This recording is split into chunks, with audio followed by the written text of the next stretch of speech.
માર મારવામાં આવ્યો છે તો એના વિરુદ્ધ કેમ એફઆઈઆર ન થઈ? અમારી માંગ છે આ સાંજ સુધીમાં એના વિરુદ્ધ એફઆઈઆર થાય. જો આજ સાંજ સુધીમાં એના વિરુદ્ધ એફઆઈઆર ન થાય તો અમે સમગ્ર ગુજરાતના માજી સૈનિકો અહીંયા પરિવાર સહિત આવશું અને જે પણ આગળની ઘટના થશે એના જવાબદાર કેવલ ને કેવલ અહીંની પોલીસ અને પ્રશાસન અધિકારીઓ હશે. મિત્રો, હિંમતનગરની અંદર એક ઘટના ઘટી, એની અંદર પોલીસ કર્મીઓ દ્વારા આર્મી ઓફિસરને મારવામાં આવ્યો. તેના લીધે આ વિડીયો વાયરલ થયા બાદ આખું ગુજરાત જે છે એ ખૂબ જ રોષે ભરાયું છે. તો વિડીયો જોઈએ પછી વાત કરીએ. હજી અમારા સુધી કઈ આવ્યું નથી. અમે જે પણ બાબત હશે આગળ મૂકીશું. મારું નામ છે નિમાવત જીતેન્દ્ર, અધ્યક્ષ ગુજરાત માજી સૈનિક સંગઠન. ઓકે, આજે બનાવ બન્યો હતો એની રજૂઆત કરવા માટે આવે છે. શું રજૂઆત છે આપની? સમગ્ર મામલો શું? ગઈકાલે જે અમારા army jawan on service Zala Yashpalsinh જોડે જે ઘટના થઈ છે એ ઘટનાને લઈ અમે હાલ અહીંયા પોલીસ સ્ટેશને આવ્યા છીએ. અમારા જે યશપાલસિંહ છે એને કંઈક ટ્રાફિકમાં જે ગાડી છે એમાં બ્લુ પ્રિન્ટ જે હોય છે ગાડીમાં એ બાબતે કંઈક બોલાચાલી થઈ. પણ બોલાચાલી થઈ એનો મતલબ એવો નથી કે પોલીસને સમગ્ર સત્તા છે. પોલીસ દ્વારા જે તે અધિકારીઓ દ્વારા એમને માર મારવામાં આવ્યો છે. હું એના સીસીટીવી ફૂટેજ માંગુ છું કે કઈ નિયમને આધારે તમે માર મારવામાં આવ્યો. કોઈ પણ અપરાધી હોય એને જો ગોંધી રાખવામાં આવે તો પણ એને નિયમ એવો છે કે ભાઈ સીસીટીવી કેમેરા ત્યાં હોવા જોઈએ. અને એક બંધ બારને માર મારવામાં આવ્યો છે, એના સામે એફઆઈઆર થઈ છે.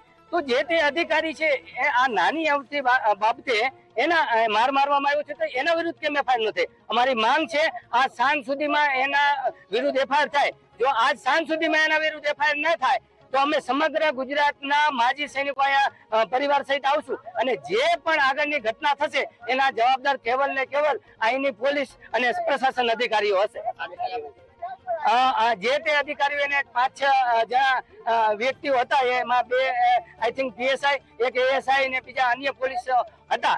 એના વિરુદ્ધ કાર્યવાહી થાય. કેમ કે એ 6 થી 7 જણાએ એમને એક જવાનને એ રીતે મારવામાં બંધ બારને, તમે જોઈ શકો અમારી પાસે વિડીયો છે, બારનું બંધ કરીને અંદર માર મારવામાં આવ્યો. શું આ આતંકવાદી હતા? એક જવાનને જે એવું કહેવામાં આવે છે કે કોઈ પણ જવાન અપરાધ કરતો હોય તો એના નજીકના સ્ટેશન, મિલિટરી સ્ટેશનને એને સોંપી દેવામાં આવ્યો. આ કાર્યવાહી કેમ કરવામાં આવી? આ તમે ભારતનો લો છે અને આ ભારતના લો વિરુદ્ધ પણ અહીંની પોલીસે કાર્યવાહી કરી છે. એટલે અમે એના તરફ એક્શન લેશું અને જો આર્મી હેડક્વાર્ટર સુધી આ મુદ્દો જવા દેવામાં અમારે કોઈ એમાં શંકાનું સમાધાન નથી, ત્યાં સુધી આ મુદ્દો પહોંચાડવામાં છે. આ બેઠકની અંદર શું શું ચર્ચા કરવામાં આવી તમારી ડીવાયએસપી સાથે? હાલ અમે ખાલી મેં 5 મિનિટ બેઠક કરી છે કે અમારા અધિકારીઓ હોદ્દેદારો અહીંયા હતા એમને બેઠક કરી છે. એ એવું કહે છે કે અમે એફઆઈઆર કરશું, પણ વિલંબ શા માટે?